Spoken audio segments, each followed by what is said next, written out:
The Undertaker wants a WWE creative role. Plus, we have a rumor killer on the status of an AEW star, and WWE sees this talent as a future WrestleMania main eventer. Find out who in the wrestling news right now. Dong!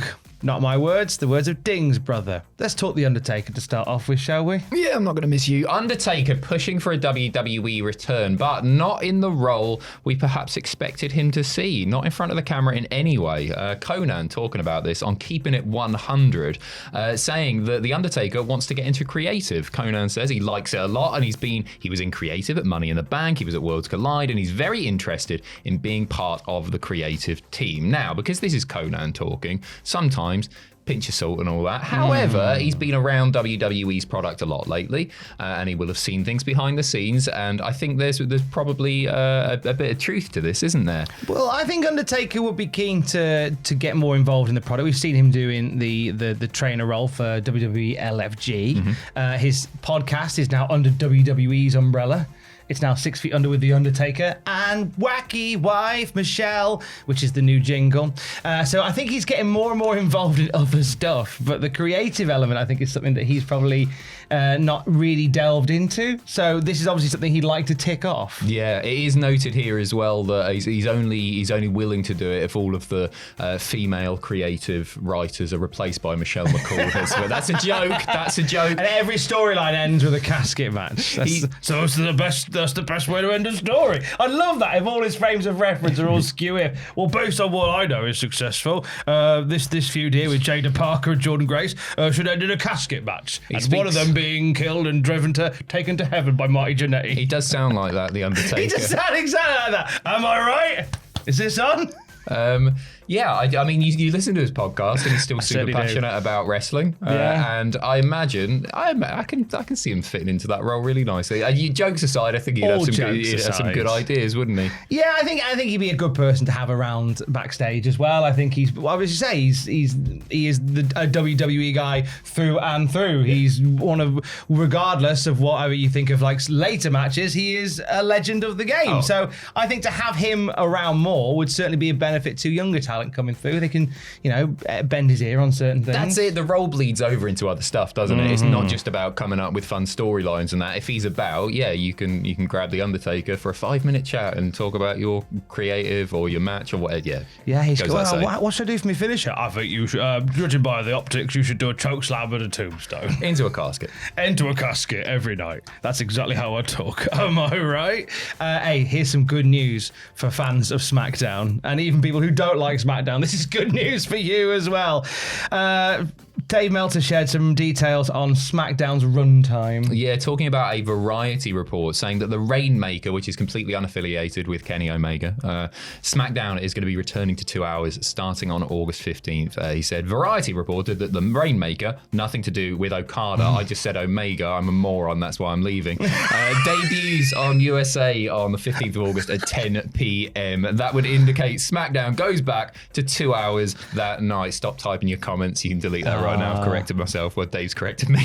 No, they'll tell you if you get it wrong. Yes, you're right. And Goldberg didn't beat Brock Lesnar in the same year that Brock Lesnar beat Undertaker and John Cena. So SmackDown is going... I got wrong in my other video. I was just clearing that up there. But 2 hours of SmackDown. Yeah, is a great shout. Oh my days. You know, I didn't really mind it going 3 hours at the start because like the Bloodline stuff was taking up a big portion of the show, and I always felt that, hey, this is a way of getting more people on the show and for them not to necessarily be overshadowed by the Bloodline or having time taken away or anything like that. The Bloodline isn't the focal point so much of SmackDown anymore, and it can become a bit of a slog sometimes. It went the way that Raw went with 3 hours, and I think personally 2 hours is the perfect length of a weekly wrestling show. I like it. I feel like with Raw, though, they at least put a lot of stuff into 3 hours. I feel like SmackDown at 3 hours is just a 2 hour one, but just elongated. Yeah. So you'll have like one ad break where it'll just be a backstage segment and then half of someone's entrance. Don't get me started. Do not get me started. Grim. It's so bloody tedious. It's a lot.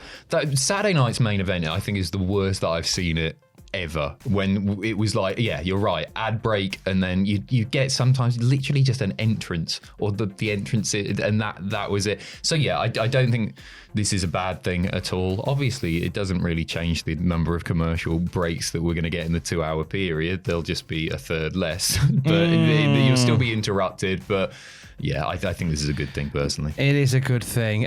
Britt Baker flavoured news floated in from Jonathan Coachman's podcast, in which he said that he'd heard reports that Britt Baker was about this close to signing with WWE. We got a rumour killer on that today, haven't we, Adam? From a reputable source, not Jonathan Coachman. Fightful Select saying Britt Baker is under contract to AEW, has not left AEW, and signed a 5-year contract in late 2021 that would keep her under contract for well over another year, not including possible injury time added. A WWE source reached out to Fightful to say that they had checked and claimed that Baker was always a welcome face when visiting the shows in the past, but they have not discussed her coming to WWE in recent years because she's unavailable and she's under contract. Coach. There's no creative plans in place for Baker in AEW, Fightful add. It's a really weird one, Britt Baker. She has been like the centerpiece of AEW's women's division in the past. She is like, the focal point of that division, or has been anyway.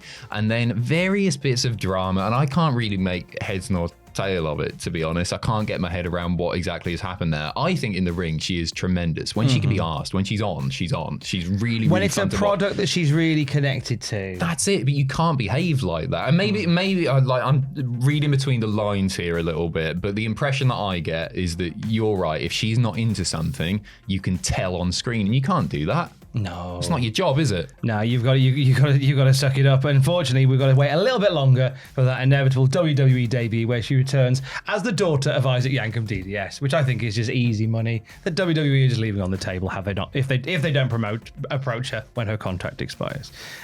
Speaking of money on the table, speaking of money on the table, we tease you with this at the very beginning. One particular talent from Evolve has caught the Augen, if you're German, of WWE, and they've got high hopes for their future. For sure. A featured Evolve talent by the name of Kaylee Armstrong had been receiving high marks in the company, to the point that people within WWE have said that she could be a future WrestleMania main eventer. Tom, you're more in the loop with Kaylee Armstrong.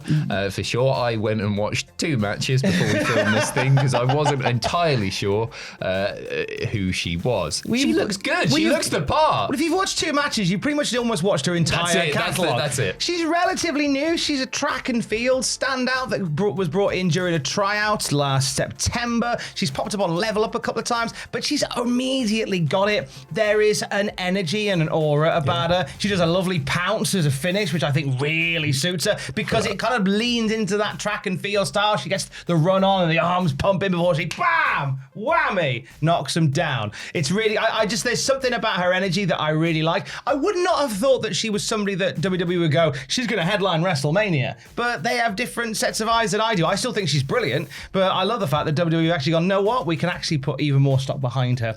And it's also, according to numerous sources, including Fightful, that there has been talks that she won't be too long exclusively on Evolve on Wednesdays. There's a chance that we'll see her as part of the NXT programming while she is the reigning Evolve Women's Champion, which she currently is. Yeah, it's cool. Like, imagine being in that position, being spoken about in such a way. I remember one coming out, and I think this was PW Insider. It was about 18 months ago.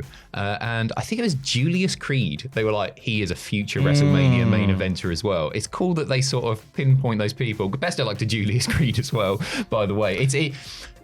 You must feel that pressure. If you're Kaylee Armstrong or Julius Creed, to be spoken about in such a way so early on into your career must be very flattering. But yeah, a lot of pressure there. They also said that about Von Wagner, just to put that out there. Did they actually? So read into that what you were. Oh. I'm sorry for saying Omega. I can't believe I've done that. Hey, no one noticed because we're now at the Omega of the video anyway. And for the very latest wrestling news at any time, you can check out cultaholic.com. Stay safe. Love you. Bye.